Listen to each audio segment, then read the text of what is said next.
see that? That is what is coming out of my आपके दांत या आपके मसूड़ों का अगर आप सही तरीके से ध्यान नहीं रखेंगे तो आपको कई सारी परेशानियों का सामना करना पड़ सकता है। इसमें सबसे कॉमन परेशानी होती है आपके दांत में दर्द होना, ये मसूड़े में सूजन आ जाना, या फिर आपका मसूड़ा लाल हो जाए, उससे खून निकलने लग जाए, या फिर उसमें मवाद भर जाए। ये सारे लक्षण ये बताते हैं कि आपके दांत और आपके मसूड़ों का जो स्टेटस है वो ठीक नहीं है। कई बार अपने आसपास के लोगों से आपने ये भी सुना होगा कि वो ये कहते हैं कि मुझे मसूड़ों में फोड़ा हो गया है, या फिर मसूड़ा मेरा एक जगह फूल गया है। ये जो मसूड़ों में फोड़ा होता है दो तरीके से हो सकता है। पहला, अगर आपके दांत में कीड़ा लगा है, वो इन्फेक्शन अगर आपके दांत के जड़ तक पहुंच रहा है, उसकी वजह से एब्सेस बन जाता है, जिसको कि डेंटल एब्सेस बोला जाता है। मतलब ये एब्सेस आपके दांत में इन्फेक्शन होने की वजह से हो रहा है। इस एब्सेस का जो कारण होता है वो होता है दांत में कीड़ा लगना, एंड उसका जो ओरिजिन होता है वो वहीं से होता है। एंड कई बार क्या होता है कि आपके दांत में कीड़ा नहीं लगा होता है, आपका दांत बिल्कुल ठीक होता है, उसमें सड़न भी नहीं लगी होती है, बट स्टिल आपका दांत हिल रहा है और वहां से मवाद या पस निकलने की परेशानी हो जाती है। तो इसका जो मेन रीजन होता है वो ये होता है कि आपके दांत में पायरिया की प्रॉब्लम है, मतलब आपका जो मसूड़ा है वो इन्फेक्टेड है, और ये इन्फेक्शन आपके मसूड़ों से आपके दांत के जड़ तक जा रहा है, और वहां पे इन्फेक्शन की वजह से मवाद या फिर पस बन जा रहा है। एंड इस तरह के केसेस को पेरियोडोंटल एब्सेस बोला जाता है। दोनों ही केसेस में आपके दांत से पस निकलता है, आपके मुंह से लगातार गंदी बदबू आती है, आपके दांत में दर्द रहता है, एंड कई बार ये जो पस होता है तो आपके दांत और मसूड़ों के बीच से निकलने लग जाता है, या फिर आपके मसूड़ों में एक छेद हो जाएगा जिसके थ्रू ये पस ड्रेन होना शुरू हो जाता है। इस वीडियो में मैं इसी बारे में बात करने वाली हूँ कि अगर आपके मसूड़ों में पस बन जाए, मवाद बन जाए, तो आपको ऐसे सिचुएशन में क्या करना चाहिए, कौन से ऐसे घरेलू उपाय हैं जिसको आप अपना सकते हैं, किस कंडीशन में आपको घरेलू उपाय तक सीमित नहीं रहना चाहिए, आपको जरूर डॉक्टर के पास जाना चाहिए, और अगर आप डॉक्टर के पास जा रहे हैं तो आप उनसे क्या क्या क्वेश्चन पूछ सकते हैं कि आपको बाद में कोई दिक्कत ना हो, एंड इससे रिलेटेड आपके जितने भी कंफ्यूजन है वो क्लियर हो जाए। इस वीडियो को पूरा कंप्लीट देखिएगा, ताकि आपके मन में अगर कोई सवाल है तो हो सकता है उसका जवाब इस वीडियो में ही आपको कहीं पे मिले, इसीलिए बिना स्किप के इस वीडियो को पूरा देखिएगा। हेलो एवरीवन, मेरा नाम है doctor Vidisha and welcome back to my channel. सबसे पहला क्वेश्चन ये है कि हमारे मसूड़ों में आखिर पस क्यों बन जाता है। अगर किसी भी कारण से आपके दांत या फिर मसूड़ों में इन्फेक्शन है, जैसे अगर आपके दांत में सड़न लगी है तो आपके दांत में इन्फेक्शन है, और अगर आपके मसूड़ों में पायरिया की प्रॉब्लम है, मतलब आपके मसूड़ों में इन्फेक्शन है, इस दोनों कंडीशन में अगर आपके दांत और मसूड़ों में इन्फेक्शन है तो इसकी वजह से आपके मसूड़ों में पस बन सकता है। जो लोग इस तरह के प्रॉब्लम से सफर कर रहे होते हैं, जिनको इस तरह की प्रॉब्लम होती है, ऐसे पेशेंट को जनरली इनके दांत में या फिर उनके मसूड़ों में बहुत ज्यादा पेन होता है, और अगर टाइमली इसका हमने इलाज नहीं किया, इसको समय रहते अगर हमने ठीक नहीं किया, तो ये इन्फेक्शन आपके आसपास के एरिया में भी फैल जाता है और आपको बहुत ज्यादा प्रॉब्लम फेस करना पड़ सकता है, जैसे कि वो इन्फेक्शन आसपास के एरिया को अफेक्ट करे या फिर आपके पूरे दांत को इन्फेक्ट कर दे। एंड अगर आप टाइमली डॉक्टर के पास नहीं गए तो हो सकता है ये जो प्रॉब्लम है ट्रीटेबल हो जाए और दांत निकलवाने के अलावा आपके पास और कोई ऑप्शन ना हो। अगर आपके मसूड़ों में खून आता है, आपका मसूड़ा सूजा हुआ है, आपके दांत और आपके मसूड़ों का लेवल आपके दांत से नीचे है,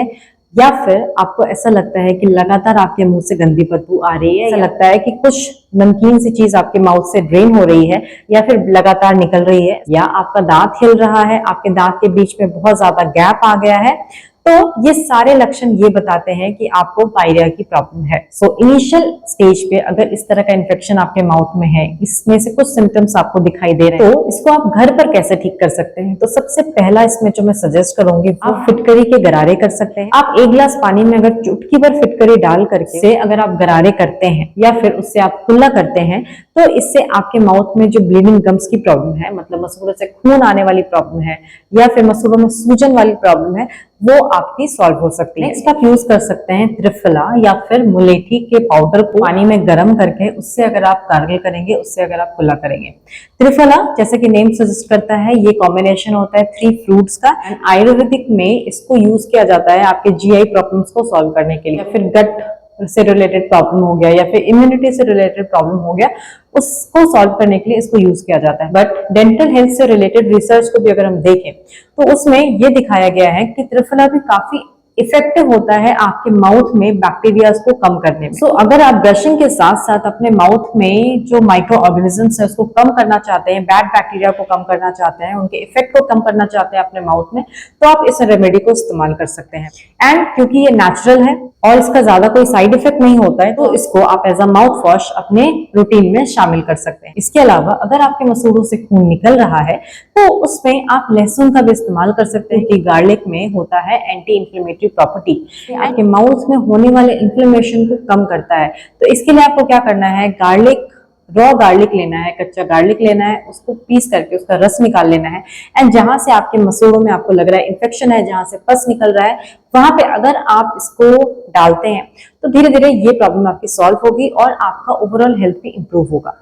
एंड साथ ही लौंग का तेल या फिर क्लोव ऑयल मैंने बहुत बार अपने वीडियोस में मेंशन किया है, ये भी काफी इफेक्टिव होता है, इसमें भी एंटी इंफ्लेमेटरी प्रॉपर्टीज होती है, तो ये आपके माउथ में इन्फेक्शन या फिर इन्फ्लेमेशन बहुत ही इफेक्टिवली रोकता है। आपको बस नॉर्मली लौंग के तेल को, जो कि बहुत ही इजी किसी भी केमिस्ट के शॉप से मिल जाएगा, या फिर आप उसको घर पे भी बना सकते हैं। इसका भी मैंने तरीका अपने पिछले वीडियो में बनाया है, या फिर आपको नेट पे और भी बहुत सारे वीडियोस मिल जाएंगे जिसमें ये बताया गया कि आप घर पर किस तरीके से लौंग का तेल बना सकते हैं। एंड इस लौंग के तेल को आपको उंगली में लेना है, क्लीन फिंगर में लेना है,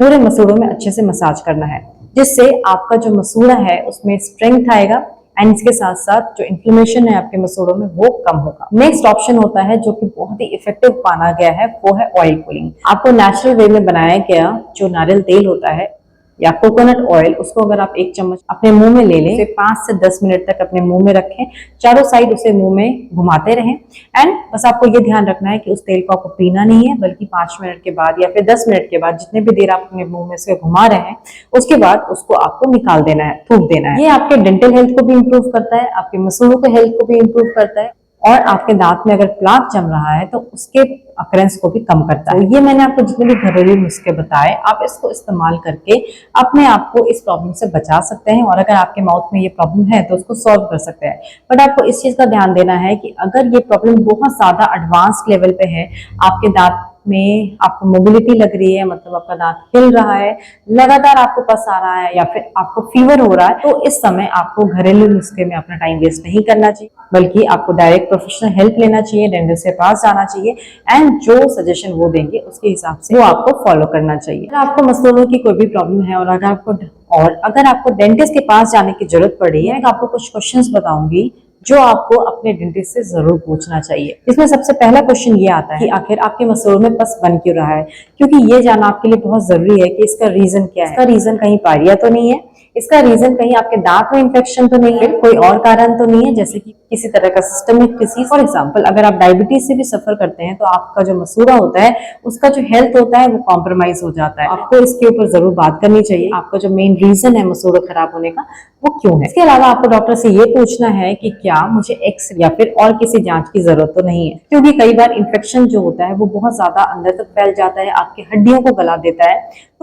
तो उस केस में आपको डॉक्टर एक्सरे के लिए बोल सकते हैं। अगर 1 या 2 दांत में इन्फेक्शन है तो छोटा एक्सरे डॉक्टर आपको बोल, या फिर अगर ज्यादा दांत आपके इन्फेक्टेड है, ज्यादा दांत अफेक्टेड है, तो आपको बड़े एक्सरे के लिए डॉक्टर बोल सकता है, जिसको कि ओपीजी बोला जाता है। अब आपको ये जानना है कि अगर आपके मसूड़ों में इन्फेक्शन है तो क्या ये आपके दांत के हेल्थ को भी अफेक्ट कर रही है, मतलब क्या इससे आपका दांत का हेल्थ भी कॉम्प्रोमाइज हो रहा है। आप ये जानकारी रखेंगे तो आपको ये पता चलेगा ट्रीटमेंट में देरी करेंगे तो इससे आपको कितना ज्यादा नुकसान हो सकता है। इसके अलावा आपको डॉक्टर से ये पूछना है कि आपको और किसी दवाइयों की जरूरत नहीं है, जैसे कि एंटीबायोटिक का डोज या फिर